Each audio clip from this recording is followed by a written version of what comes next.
एक बार एक शिकारी शिकार करने के लिए जंगल में पहुंचा।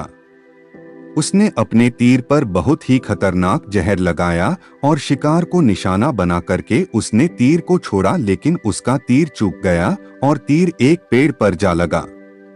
वह पेड़ बहुत ही हरा भरा और बहुत सारे तोते उस पेड़ पर रहते थे। जैसे ही वह जहरीला तीर उस पेड़ पर जाकर लगा, वह पेड़ धीरे धीरे सूखने लगा और उस पेड़ पर जो भी तोते रहते थे वह एक एक करके उस पेड़ को छोड़कर जाने लगे।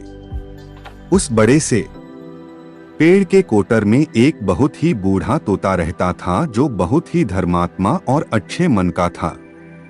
सभी तोते उस पेड़ को छोड़कर जाने लगे थे, लेकिन वह बूढ़ा तोता जाता था, दाना लेकर के आता और उसी कोटर में आकर के बैठ जाता था, परंतु उस पेड़ को छोड़ने को तैयार नहीं था। बूढ़े तोते के साथियों ने कई बार आकर के उसे समझाया कि यह पेड़ सूख रहा है और किसी दिन गिर भी जाएगा, चलो किसी और पेड़ पर चल कर रहा जाए, परंतु वह बूढ़ा तोता वहां से जाने को तैयार नहीं हो रहा था।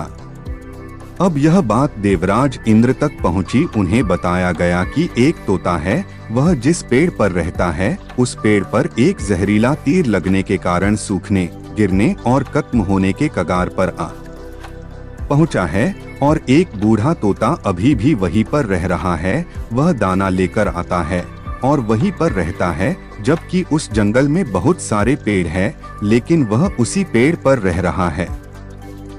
देवराज इंद्र प्रकट हुए और उस बूढ़े तोते से कहने लगे कि आप बहुत धर्मात्मा है, बहुत ही अच्छे मन के हैं, लेकिन आप इस पेड़ को छोड़कर किसी और पेड़ पर चले जाइए, क्योंकि यह पेड़ कुछ ही दिनों में गिर जाएगा। तालाब के पास में बहुत से बड़े बड़े हरे भरे पेड़ है, बड़े बड़े कोटर है, उन पेड़ों पर फल भी लगे हुए हैं, उन्हें वहीं पर तोड़कर खा सकते हैं, परंतु यहाँ से आप चले जाएं। तोता बोला, माफ कीजिएगा, इस पेड़ ने मुझे जीवन दिया है, शिकारियों से मेरी रक्षा की है, हर मौसम में मेरे साथ रहा है, ये कोटर मेरा घर है, यहाँ मैं पला बढ़ा हूँ, इस पेड़ को मैं छोड़कर कैसे जा सकता हूँ? इस पर संकट आया है तो क्या मैं इसे छोड़कर चला जाऊं? मैं ऐसा कभी नहीं कर सकता। देवराज इंद्र तोते के इस बात से बहुत ही प्रसन्न हुए। उन्होंने तोते से कहा, मैं आपके इस बात से बहुत ही खुश हूँ, मांगो जो आपको मांगना हो।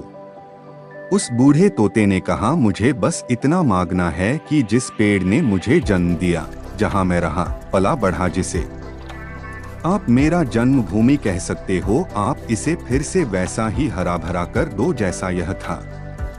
देवराज इंद्र ने अमृत से उस पेड़ को सिंच दिया और पहले की तरह हरा भरा कर दिया।